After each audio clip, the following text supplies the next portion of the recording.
uh, we'll make sure that it's put up on YouTube as well.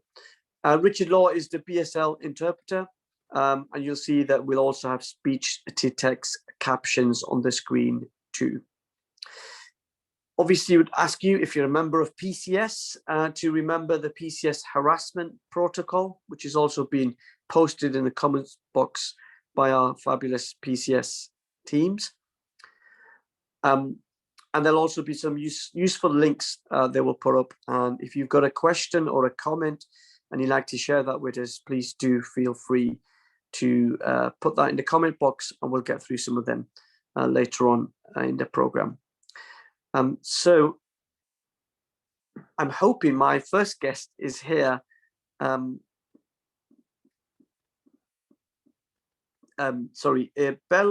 Ribeiro Addy is obviously waiting for her to arrive. So we've got a few minutes, and I just wanted to kind of reflect on that. And we saw yesterday so many people come out.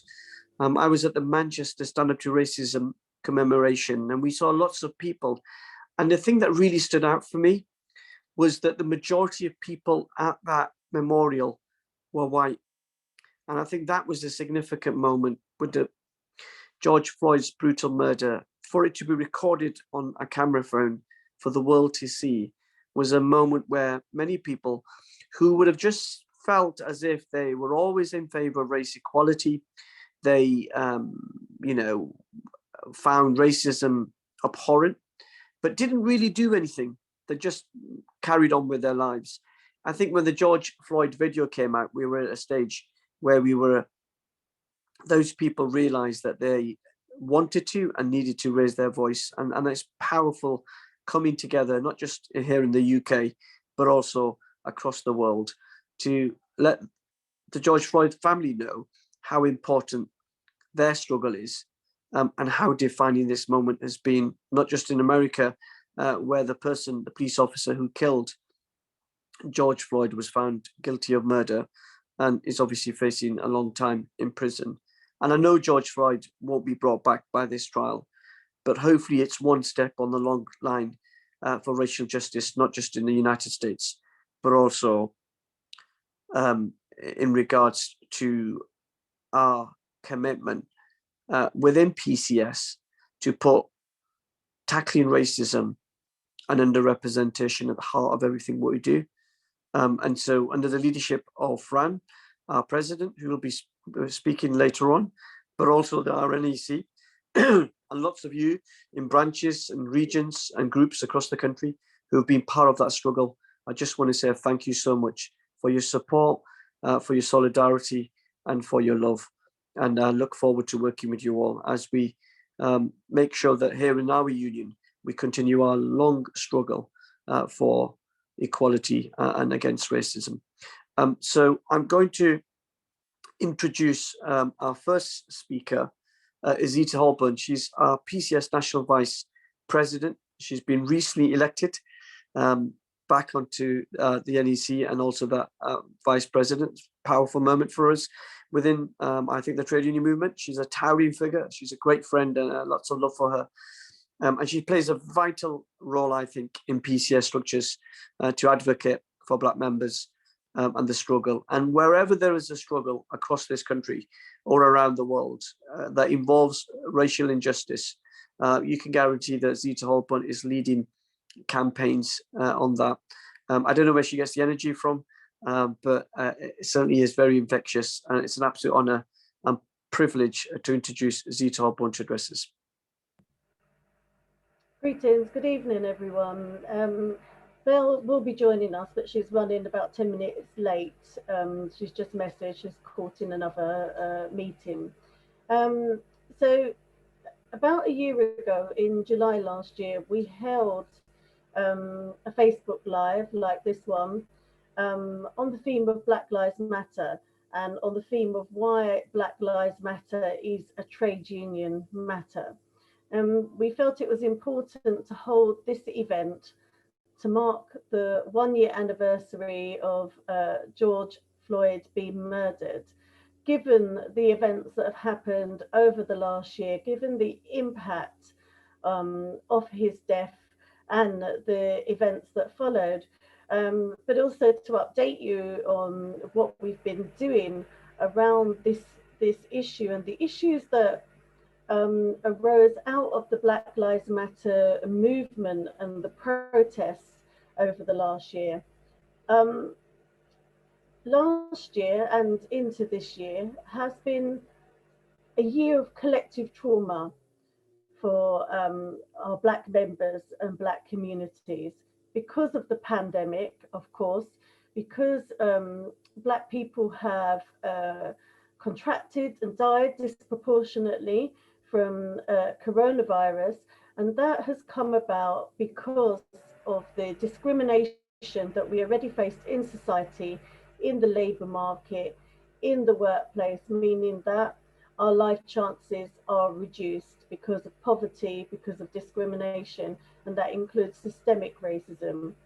And when people responded through protest to the murder of George Floyd, it was about the systemic discrimination we face as well. It was about the legacies of enslavement and colonialism and how they feed into systemic and institutional racism.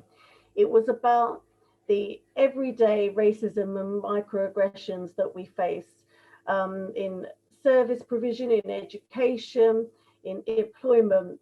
It was about all of those issues of racism. And of course, the protests were led by young Black people.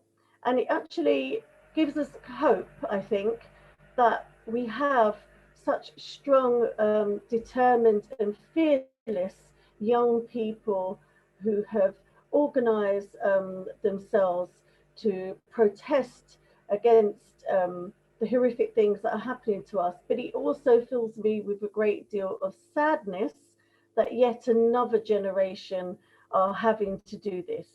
And because of 10 years of austerity, because of the deepening racism and actually fascism we face, which go hand in hand whenever there is austerity, we pass to our children's generation a worse future than that was passed to us by our parents, who faced horrific no Blacks, no Irish, no dog signs, and who are still facing discrimination.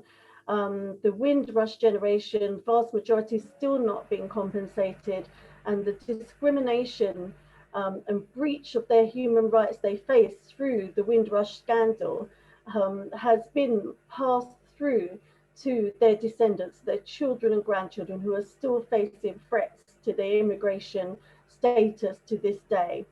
And so we have a big responsibility as a trade union movement to respond to that discrimination. Equality is at the heart of everything we do as a trade union movement. So we have been in negotiations with the employer where we talked about decolonization, where we explained to them the links of colonialism with the racism we're facing today, and called on them to address those legacies, to decolonize our workplaces. In fact, I've been at my group conference today, the Bays Group conference today, where we passed a motion on decolonization. And it is important because legacies and history do have an impact.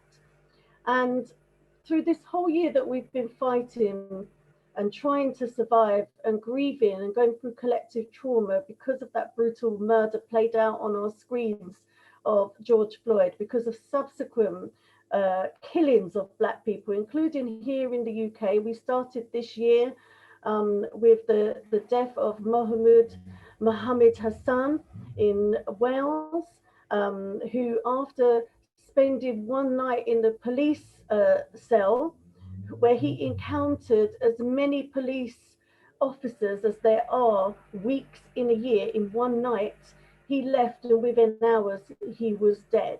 And so this isn't something that just impacts on the UK, on the USA, it impacts in the UK as well.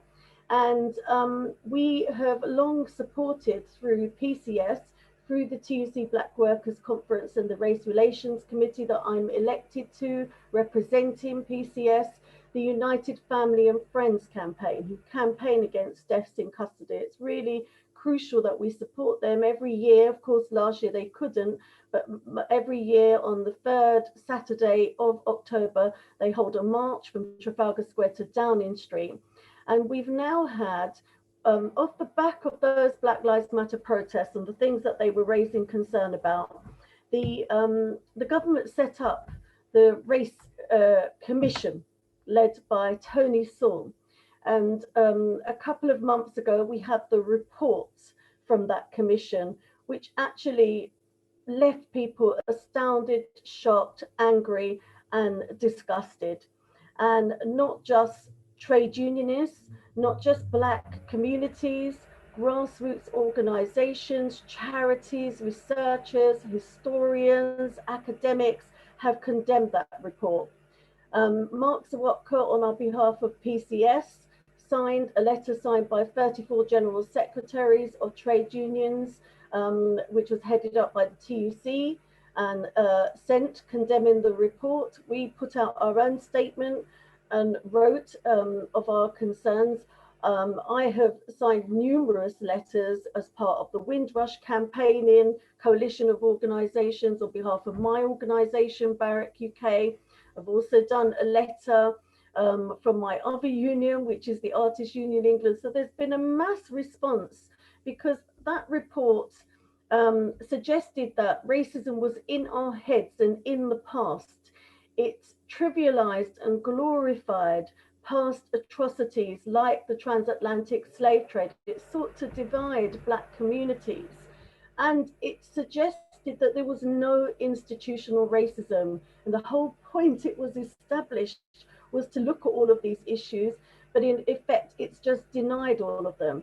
So we have raised this again with the government. It's now in a sort of limbo stage whilst the government look at the recommendations and decide what they're going to do in terms of taking it forward. But the pressure is on them because there has been widespread condemnation of that report. So the struggle goes on against racism, and it's crucial that our trade union movement, as it has over the last year, over many years and decades, continues to fight racism and ensure that we support our Black members to be able to participate in their workplaces in a safe environment and not be barred from promotion, progression, not face discrimination in appraisal, not face harassment and bullying. But the reality is all of those things are happening to our members. And so we have to fight that. And there's been a disproportionate impact of the pandemic on our Black workers, Black members of the culture sector, and outsourced workers who are facilities management workers who are on the front line, who are more likely to be furloughed and lose their jobs. And unfortunately, we have lost some of our members through the pandemic, Black members, and our thoughts are with their families at this sad time for them of grieving and trying to come to terms with that. Nobody should die at work. And so health and safety is paramount as well, for, of course, for all of our members. But one of the things we called for is for our employers to make sure there are impact assessments and equality impact assessments, looking at the individual impact to protect those people who are high risk, which does include Black people, but of course lots of other equality groups as well. And we have to look at the intersectionality. So for example, long COVID is disproportionately impacting on women, but then there's a double impact of the pandemic on Black women. So we fight racism every day. We make sure that equality is at the heart of what we do as a trade union. Our thoughts are still with the family of George Floyd, because once justice was served, that doesn't bring back George Floyd. His daughter's still growing up without a father. And in addition to that, even on the day of the verdict, we saw a young Black woman, a child, not a young Black woman, actually, a child, a Black child, Black girl, murdered by police at the very time that the verdict was being given. So it was the right result. It's the only result that we could have expected. You know, I think the USA would have been burning down if there wasn't that result, with protests and people on the street angry and distraught. But it's not changing the systemic discrimination that we face in society. It's not changing the discrimination in the criminal justice system. It's not changing the fact that police officers still think that they can take Black lives with impunity. But hopefully, it's a turning point in terms of those officers realizing you're not all going to get off the hook. You know, here's one that is actually going to be punished for his crime, but certainly nowhere near as many as should be. And when we look at what families go through, the reason why we support those family justice campaigns is because families overnight have to become activists when they had no plan to do so. They have to give up their lives, give up their jobs. It puts pressure on the families. So it's really crucial. They have to go through years, sometimes decades, trying to fight for justice for loved ones. So it's important that we stand by them. It's important that we stand by our members, and it's important that those that don't live with racism use their voices to speak out when they witness it, because silence empowers those who hold racist views. Thank you, Mohammed. Well, thank you so much, Zita. And once again, thank you so much for your leadership on these issues, and a real powerful account there of the progress we've made and the massive progress that we need to see, not just in this country, but around the world as well. So I'm going to introduce our next guest is Fran Heathcote. She's our national president, just recently been re-elected with a thumping majority, if I may say so. But she's also been a lifelong trade unionist, and it's a great honour for us to have her here as one of our guest speakers. Fran, a very warm welcome, and the floor is yours. Thank you very much, Mohammed, and thanks everybody for having me along. I want to pay tribute to Zita. I think some of the points she's just outlined are a timely reminder to all of us about just what we're dealing with. And as we commemorate the racist murder of George Floyd and the subsequent trial where Derek Chauvin now awaits his sentence, it's worth reflecting, I think, on some of the activity within PCS surrounding the issue of racism and colonialism, but also more generally, because you'll have heard people saying that after COVID-19, there can be no going back. Well, that's true for PCS as well.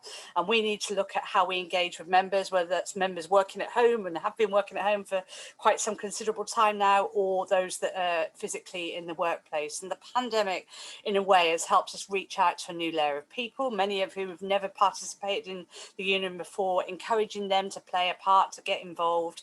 And so it's very important, I think, that we educate people about what PCS stands for, what are our values, what are the things that we hold dear. And obviously, as Zita has outlined, this is a really important strand of that. So the crisis has seen us increase our membership, get more people involved, more participation in some groups for the first time in years, new digital functions that enable us to find new ways of getting people involved. But it's true to say that this has been a really challenging time, as Zita's outlined, for Black workers, which has seen a rise in racial incidents and activity from the far right more generally in society, alongside the disproportionate impact of COVID. And Zita has been leading our response in the talks that we attend with the Cabinet Office. And we're aware that racism exists across the civil service, and many groups are addressing that through challenging the culture and the behaviours of some staff. But since June last year, we've been meeting the Cabinet Office to discuss the BAME impact report and the Black Lives Matter issue, and we referenced our efforts over the years to get the civil service to take the issue of systematic and institutionalized racism seriously, and making it very clear that in future things have to be different. We witnessed an international explosion of anger last year following the brutal death of George Floyd in Minneapolis on the 25th of May, and the subsequent Black Lives Matter protests that followed across the globe. Those protests were replicated in the UK, with international media focused on the historic moment when local people in Bristol, southwest where I'm from, tore down the statue of the notorious slave trader Edward Colston and threw it into the river. And it became clear about the huge anger at the continued legacy of slavery in this country. Mark Sawalker and I, on behalf of the NEC, issued a statement at the time alongside the National Black Members Committee, giving our full support to the Black Lives Matter movement, recognising it as a welcome and important development in the struggle against racism, but of course remembering that PCS supported that movement right back in 2015 when our conference carried a motion about our support for the Black Lives Matter movement. And as a union, we continue to fight for race equality. But I also want to touch on the tragic and heartbreaking pictures that we've seen in the last 12 months of desperate men, women and children risking their lives in tiny overcrowded boats to cross the Mediterranean and the North Sea to escape torture and persecution in war-torn countries, surrounded by a flotilla of ships making up a floating media circus. And that was all taking place in the height of the pandemic last year. For some, having made that perilous journey, often then having to watch friends and family members perish on the way, they're hounded by members of the far-right groups in temporary and overcrowded accommodation. And the trade union movement cannot allow that to carry on unchallenged. And of course, the main legacy of colonialism in the UK is racism.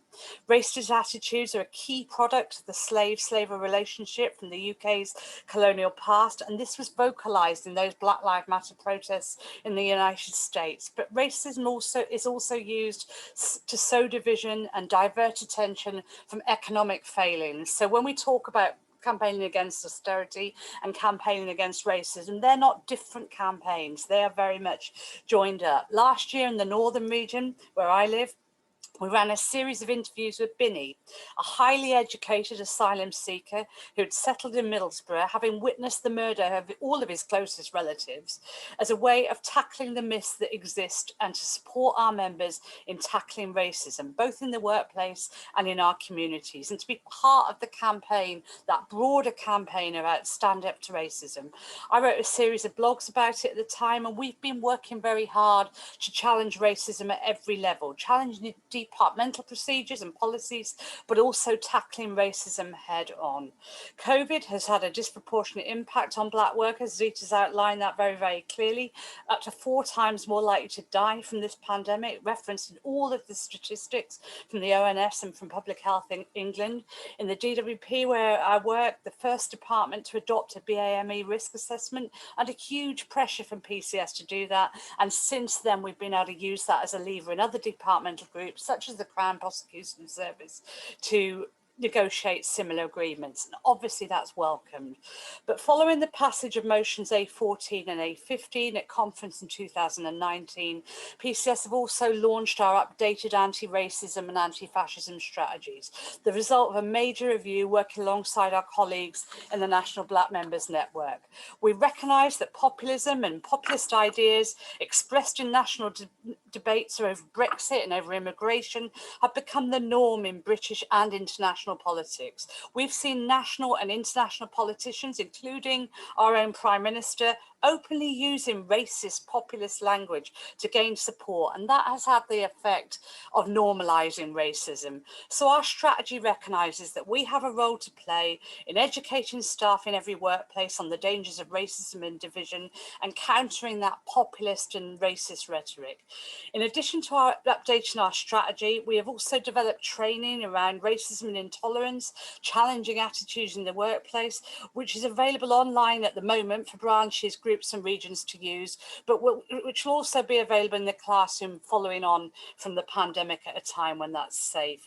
We've produced a series of new materials which can be displayed in workplaces that challenge racism with very clear messages. And following those blogs that I did with Binny, we produced a PCS Migration Mythbuster booklet to challenge misinformation about asylum seekers and migrants, something that I'm personally involved in order to arm our reps and our members with greater understanding in order to counter some of those myths. And of course, PCS remains committed to supporting groups such as Stand Up to Racism, Show Racism the Red Card, and the tremendous role that they play in the fight against racism. But what is abundantly clear with this Tory government with an enhanced majority is that those of us who want to to see a fair, decent and tolerant society are going to have to fight for it. In PCS, we recognise that the labour movement and the trade unions have a huge responsibility to respond to the growing threat of racism, both in the UK and internationally. So the TUC affiliated unions have access to over 6 million members, and therefore we have a unique ability to do that and to challenge racism in all of its forms. So we think we need a joint approach, both in the workplace, but also by mobilising members to respond wherever racists and fascists take to the streets to spread their messages of hate. And it's important to recognise the political climate that we're in and the circumstances that have led to the documented increases in hate crime, for example, in the UK. They have their roots in failed neoliberal economic policies of the government, both internationally and certainly in the UK, and the brutal austerity measures that have been introduced as a result of the world economic crash caused by the bankers back in 2008. So as Zita said, over more than 10 years now, we have had the situation around austerity very much linked to the increase in support for populism, both internationally and in the UK. We have a Prime Minister who casually and confidently makes public racist remarks about Muslim women without challenge. And Boris Johnson is not a fool. Despite all the evidence to the contrary, he knows exactly what he's doing. The aim is to normalise division, to justify it. His aim is to make divisive racist hate speech an acceptable part of political debate. He understands and he believes that division is on the basis where Tories can maintain power for themselves and their crisis-ridden profit system. And it's not just that they're vulgar opportunists. They believe that appeals to the liberal values no longer cut the ice, not least of all because those who've suffered most from austerity, because those same liberals effectively endorsed austerity and were in league with the billionaire class who attempted to make the working class pay for the financial meltdown. Johnson reflects a growing view amongst the ruling class that is gloves off in that class war, and if that means stoking up racism and hate, then so be it. So whilst we have to be careful about making glib comparisons with the rise of fascism in the 20s and 30s, we should be equally clear that the methods of division employed first by Trump, by Johnson and other right-wing populists are in many respects the same. Impact directly felt by minority groups who now face daily attacks from casual racism to actual hate crime. And we saw last year the increased confidence in the street activity around the Democratic Football Lads Alliance, holding rallies and marches and events in our towns, in our communities across the UK. Tommy Robinson championed as a hero figure, standing up for working class white people and blatantly blaming Muslims and immigration. Growth in support for the far right seen across Europe, including electorally. And so we face huge challenges, but I'm confident that together we can meet them. We know that those far right groups and the English Defence League don't have the answers to the problems of low pay and unemployment in society. Trade unions are seriously engaged in how to tackle all of that and how to tackle the far right. We saw millions take to the streets last week in defence of Palestine, when until recently Israel had a renewed confidence that the world would turn a blind eye. Well, how wrong they were. The struggle for Palestine rights is an anti-racist struggle. The struggle for Gypsy, Roma, traveller rights is an anti-racist struggle. And Black Lives Matter is an anti-racist struggle. They are all struggles against power. And as we remember George Floyd tonight, his legacy should be the joining up of these struggles to ensure that we give hope to all of those fighting back against racism and fascism. PCS is committed to working to ensure that fascist and racist ideas do not go unchallenged on the streets and in the workplace. We will work with trade union movement to mobilise members on counter demonstrations and rallies, and we need to fight like never before to ensure that racist ideas and seemingly simple scapegoating do not get a foothold.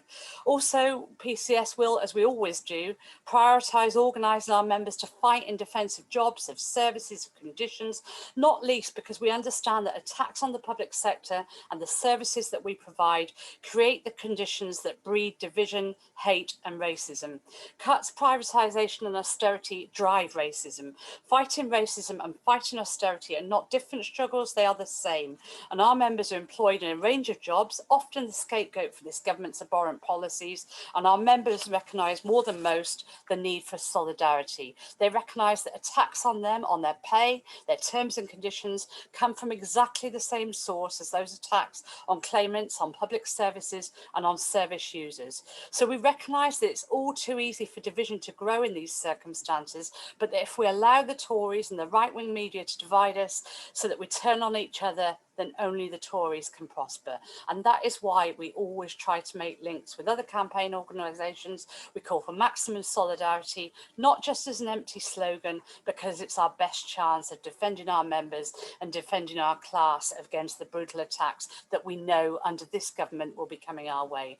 So if you're prepared to fight and campaign against what this rotten government are doing, then we stand with you. We fight and campaign alongside you in complete solidarity. So thank you again for the invitation to speak. Let's work together in solidarity for greater equality, which is at the heart of our union, as Zita says, as the best way to unify in the face of hate and racism.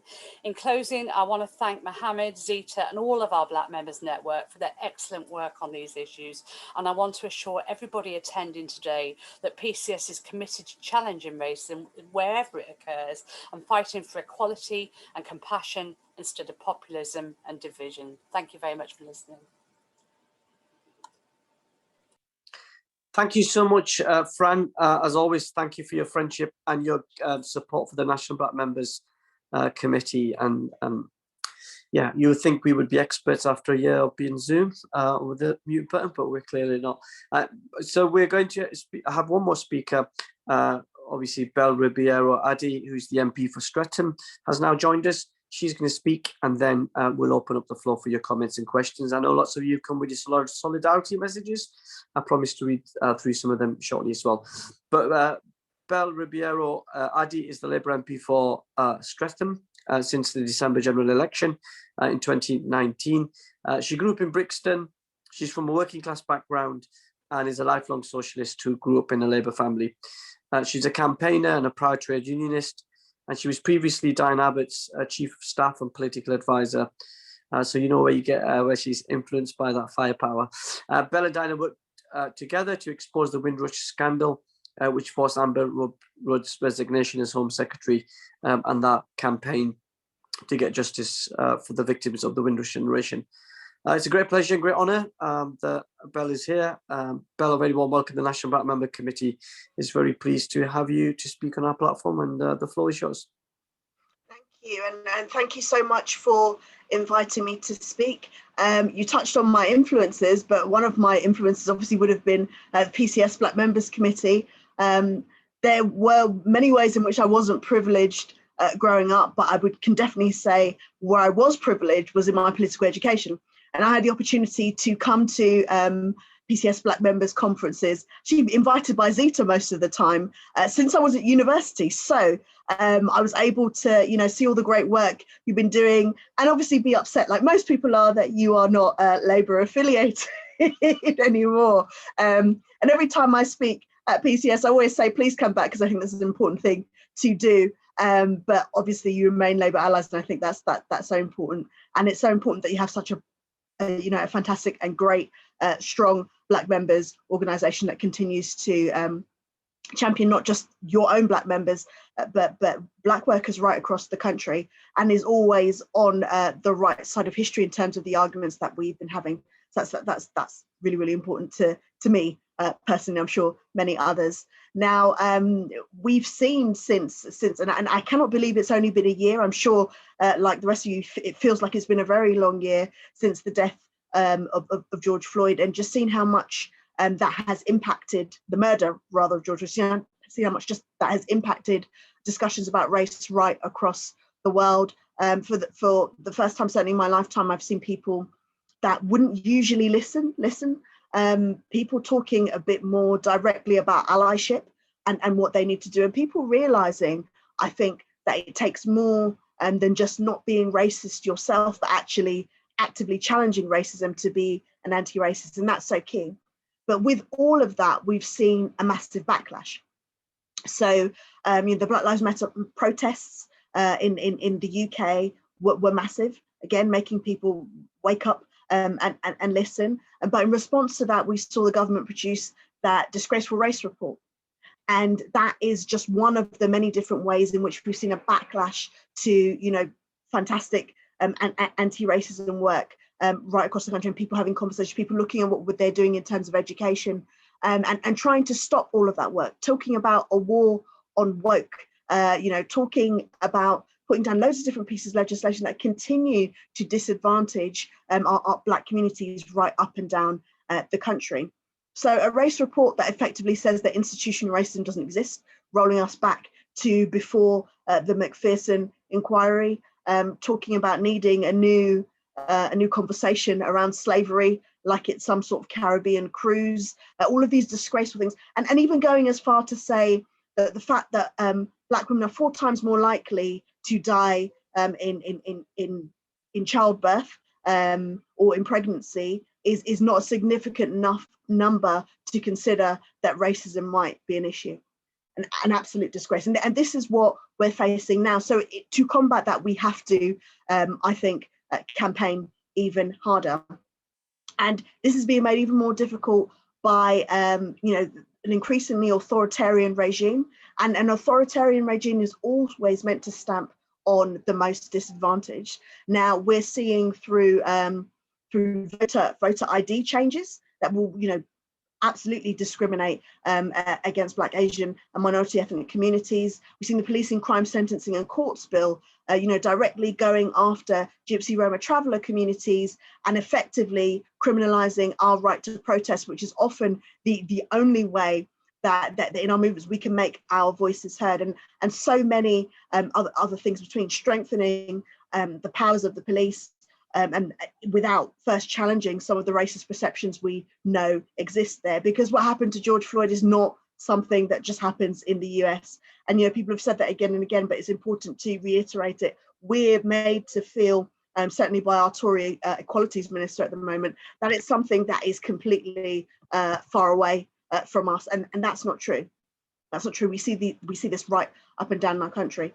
So I know that during the pandemic, a pandemic during which again, Black people were more likely to die, Black pregnant women were more likely to be in hospital with COVID. During that pandemic, I was proud to see right across our movement, more and more people joining our trade unions, more and more people getting active, more and more people finding different ways in which they can challenge this establishment, an establishment that is just hell bent on breaking our movements and hell bent on making sure that they roll back progress in that way. So I suppose the only thing I would definitely say is keep it up. If there is this much backlash to what we've achieved in the past year, it's only because it's been so fundamental and exceptional.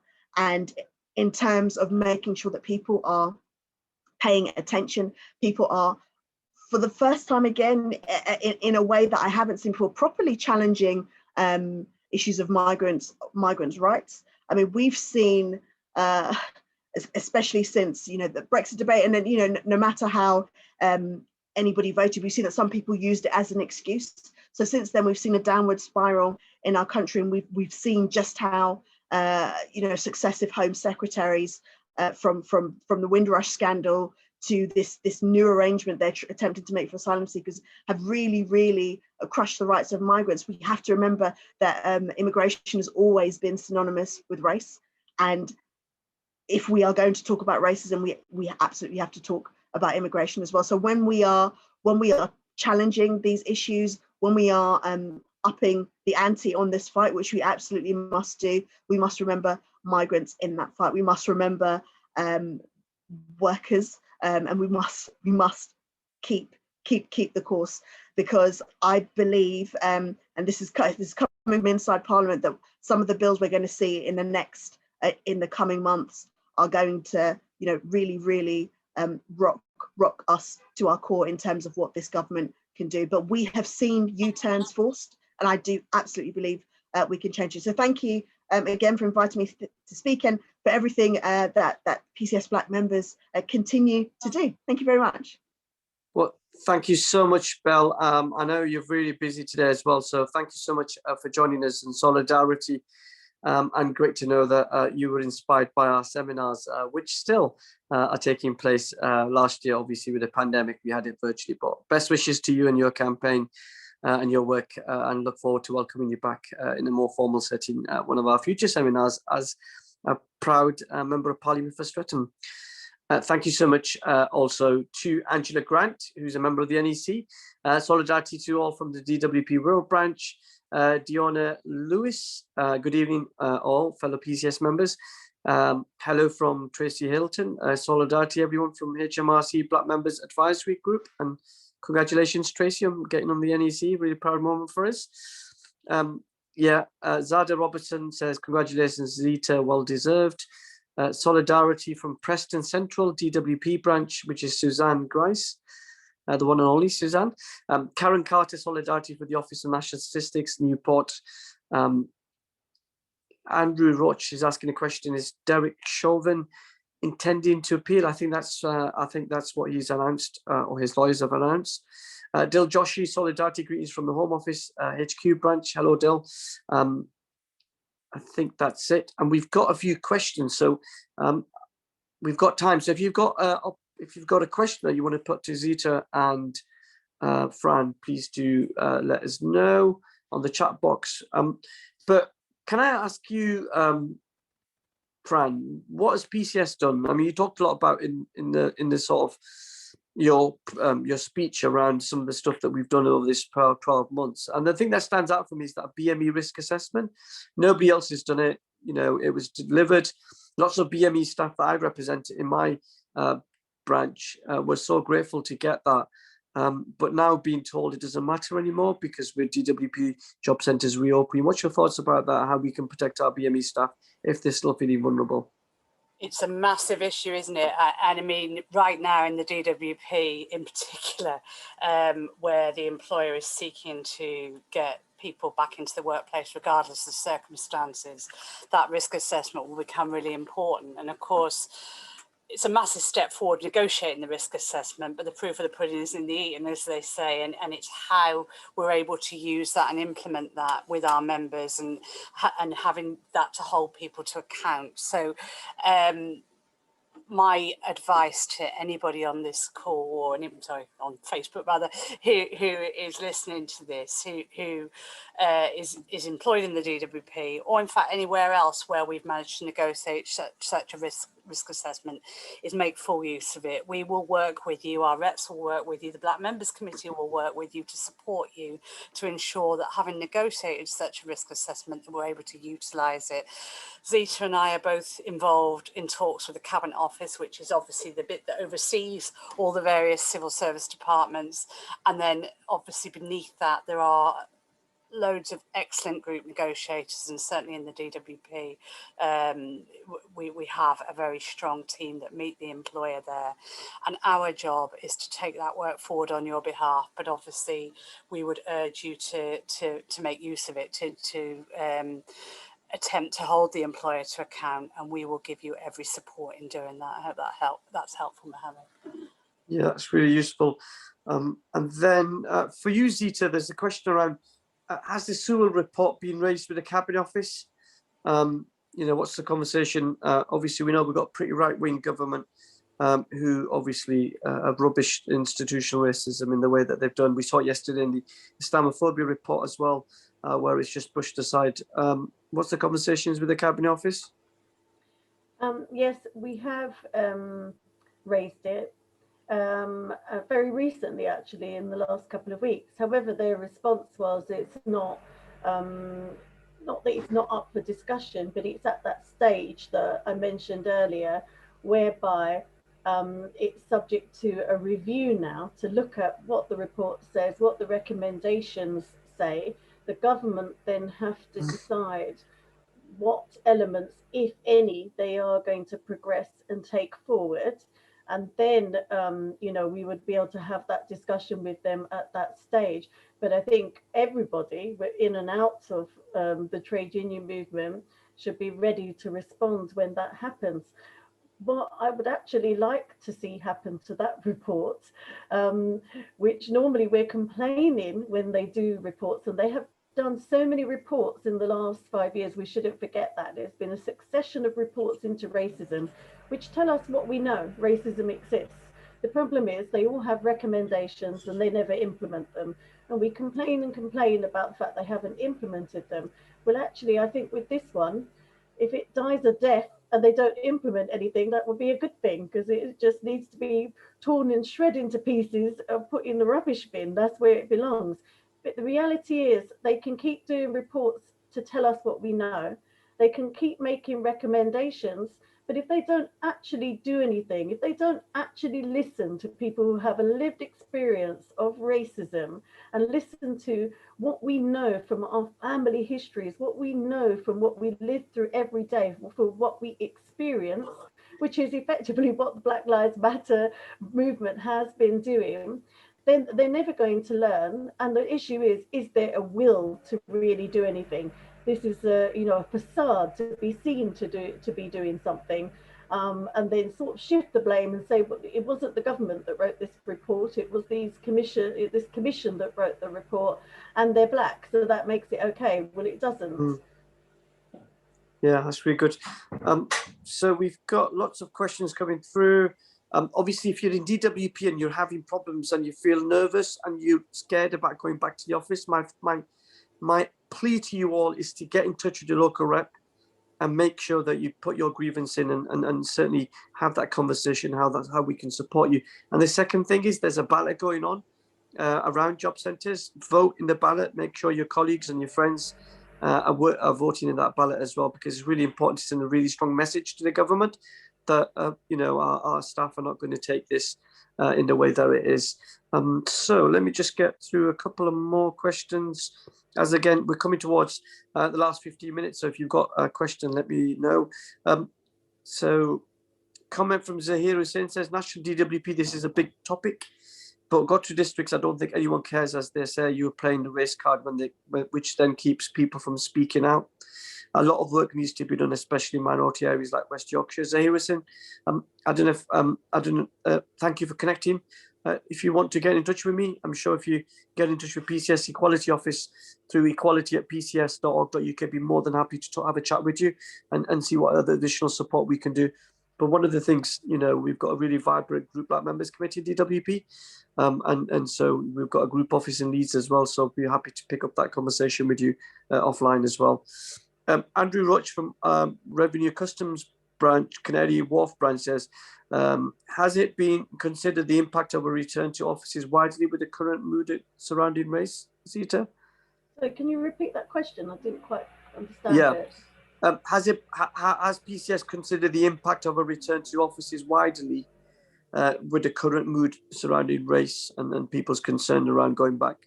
Because there's a report in today's Times, and also Sky News showed it, that risk of death for Bengalis and Pakistanis is 6% higher in this current wave than it was in the first wave, and Black African communities are also more likely, 3.9% more likely to die from this virus, and those concerns around that.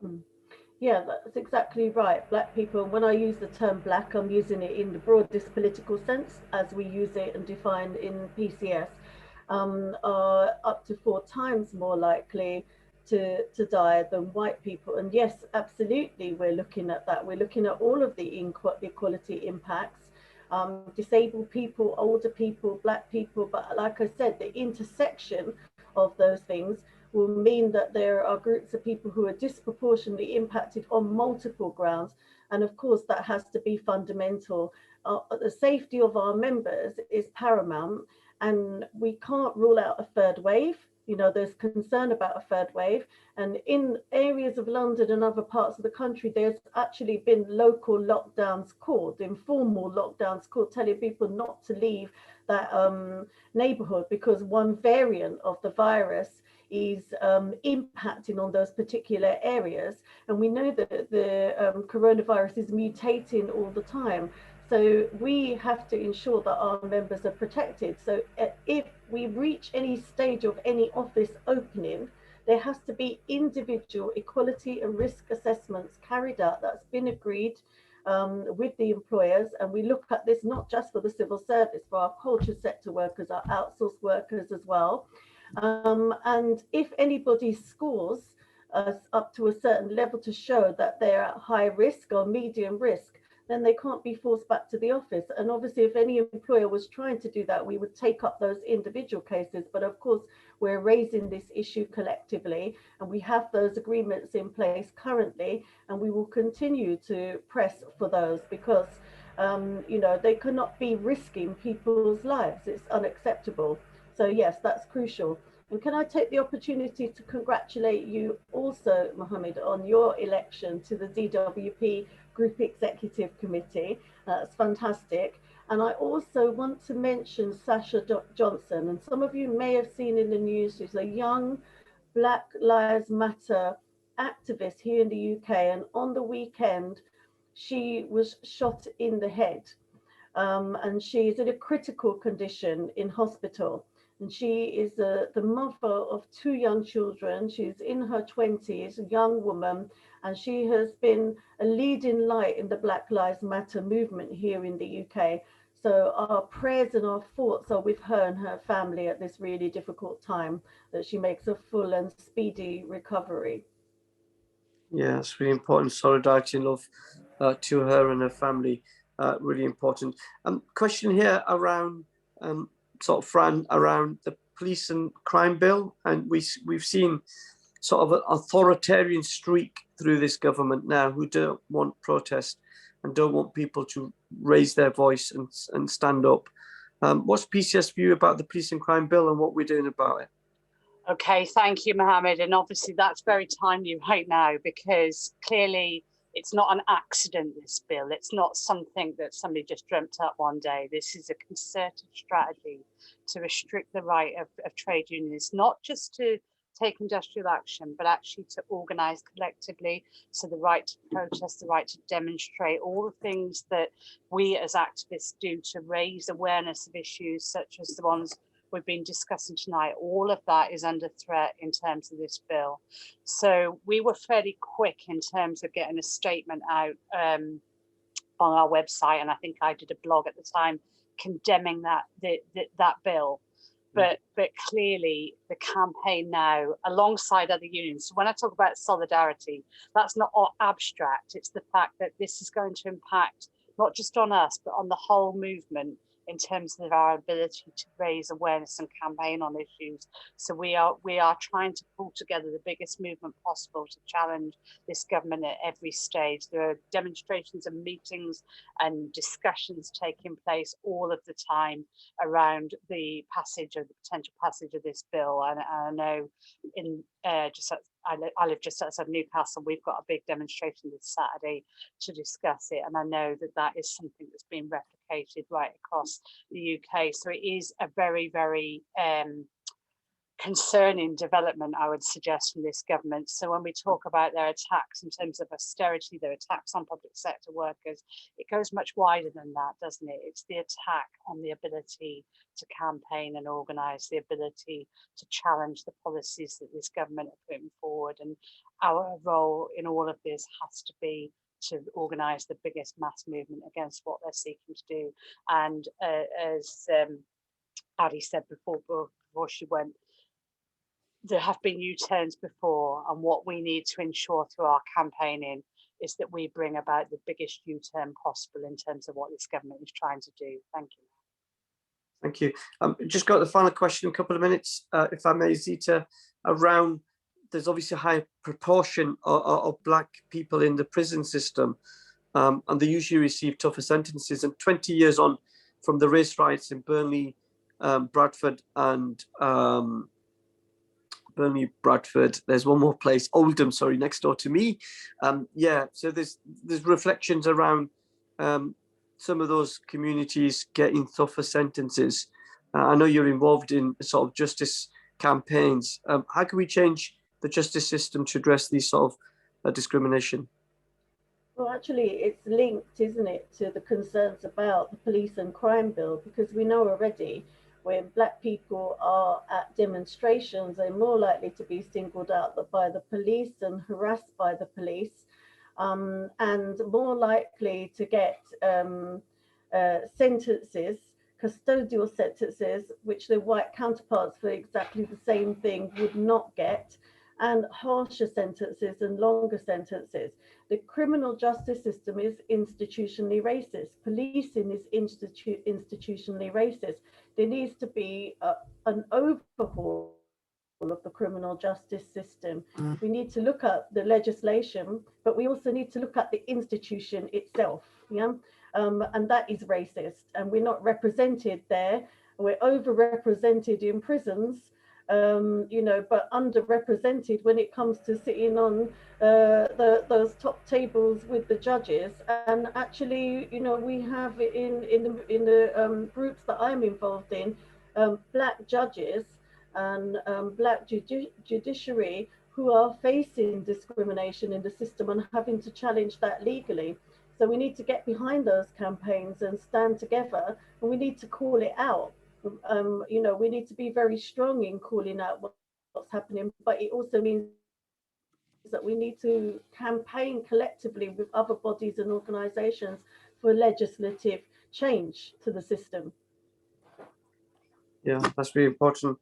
Thank you so much. So just saying, Andrew would like a response to his question. I'm sure, Andrew, I did ask that question.